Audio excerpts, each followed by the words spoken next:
Hello बच्चों, सो यहाँ पे आपका क्वेश्चन है total number of lone pair present in XeF4 is. तो यहाँ पे बेसिकली आपका जो है इसका स्ट्रक्चर देखना है, डिटरमाइन करना है और फिर जो है हमें देखना है उसमें लोन पेयर कितने होंगे। यहाँ पे आपका की कंसेप्ट जो है वो आपका हो जाएगा VSEPR theory, valence shell electron repulsion pair theory. ये आपका बेसिकली बताता है कि आपके किस तरीके से जो है आपका स्ट्रक्चर होने वाला है और क्या उसका कॉन्फ़िगरेशन किस तरीके से अरेंजमेंट होगा, ये पर्टिकुलर थ्योरी। तो चलिए देखते हैं कि इसको अप्लाई कैसे करना है। तो यहाँ पे आपका जो मॉलिक्यूल दिया है उसमें आपको आइडेंटिफाई करना है सबसे पहले आपका सेंट्रल एटम। सेंट्रल एटम में अगर आप देखोगे इसका इलेक्ट्रॉनिक कॉन्फ़िगरेशन, तो ये आ जाएगा आपके Kr 4d10 5s2 5p6k। तो यहाँ पे अगर आप देखोगे तो यहाँ पे इसका आउटर मोस्ट जो नंबर ऑफ इलेक्ट्रॉन है ये आपके 8 इलेक्ट्रॉन्स है टोटल इसके। सो यहाँ पे जब हमें देखना है तो इसको रिप्रेजेंट करते हैं, 5s को रिप्रेजेंट करते हैं, सिर्फ वैलेंस शेल को कंसिडर करते हैं। तो ये आपका 5s और ये आपका 5p जो है ये हमने ड्रॉ कर दिया है। तो ये आपका ये 5s है, ये आपका 5p है। और फर्दर हमने जो है यहाँ पे 5d जो आपका एम्प्टी है उसके हमने यहाँ पे बना लिया ऑर्बिटल, ये आपका जो है 5t। अब हम बात करते हैं फ्लोरीन की। फ्लोरीन की जब हम बात करें तो यहाँ पे इसका इलेक्ट्रॉनिक कॉन्फ़िगरेशन होगा आपके He2s2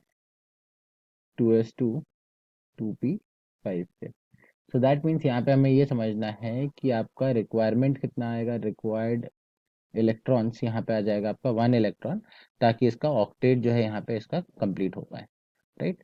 सो यहाँ पे जब हम इलेक्ट्रॉन्स ड्रॉ करें तो यहाँ पे 1, ये आपका 2, 3, ये 4 और ये आपका 5। तो यहाँ पे हम जो है इसको फिलअप करने से पहले आपको ये समझना है कि यहाँ पे आपके बेसिकली 4 फ्लोरीन दिया है। तो इसका मतलब रिक्वायर्ड इलेक्ट्रॉन्स क्या हो जाएगा, मल्टीप्लाइड बाई 4। तो आपको बेसिकली 4 इलेक्ट्रॉन्स, 4 अनपेड इलेक्ट्रॉन्स चाहिए इस पर्टिकुलर जेनॉन में, राइट। सो हमने जो है अगर लास्ट के दो को अगर अनपेयर कर दिया ऑर्बिटल p ऑर्बिटल से, और हमने जो है यहाँ पे बेसिकली ट्रांसफर कर दिया है 5d में, ताकि आपके टोटली 4 इलेक्ट्रॉन्स जो है अनपेयर बन जाए, राइट।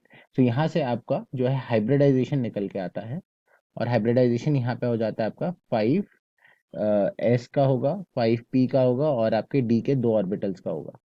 तो यहाँ पे अगर हम कंबाइन करें तो आप यहाँ पे सबसे पहले तो लिखोगे कि यहाँ पे आपका हाइब्रिडाइजेशन जो आएगा ऑफ जेनॉन वो आ जाएगा आपका sp3d2 के बराबर।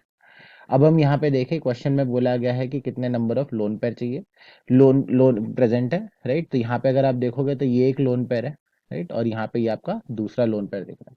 तो यहाँ पे हम ये कंक्लूड करेंगे कि total lone pair on xenon, right, ये कितना आ जाएगा आपके टोटली, यहाँ पे अगर हम देखें 2 के बराबर आ जाएगा, right. So there are 2 lone pairs in that.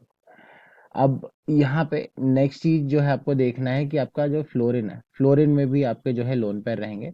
और अगर आप फ्लोरीन का देखोगे तो यहाँ पे इसका अगर हम रिप्रेजेंटेशन दिखाए आपको, यहाँ पे 2 इलेक्ट्रॉन, यहाँ एक जो है ये आपका रिप्रेजेंटेशन रहने वाला है फ्लोरीन का, जो है आपका 2s 2p5। तो ये आपका 2s हो गया और ये आपका 2p हो गया। अब इसमें भी अगर देखोगे तो आपके टोटली 3 लोन पेयर आ रहे हैं, राइट। सो यहाँ पे हम लिखें कि टोटल लोन पेयर और lone pairs on all F atom combine, सारे जो है अगर हम कंबाइन करें तो टोटल कितने होंगे वो देखते हैं। तो वो हो जाएगा, हर एक केस में देखोगे आपके 3 है, तो 3 इंटू बेसिकली 4 आपके यहाँ पे टोटल एटम है। सो यहाँ पे हो जाएगा आपके 12 के बराबर। तो यहाँ पे जो आपका क्वेश्चन पूछा गया वो देखते हैं कि टोटल लोन पेयर इन XeF4, तो ये हो जाएगा आपका 2 + 12 दैट इज इक्वल टू आपके 14 पेयर्स के बराबर। तो यहाँ पे अगर हम देखें तो आपका आंसर जो आ रहा है वो आएगा ऑप्शन 3। तो यहाँ पे हमें ऑप्शन 3 मार्क करना है।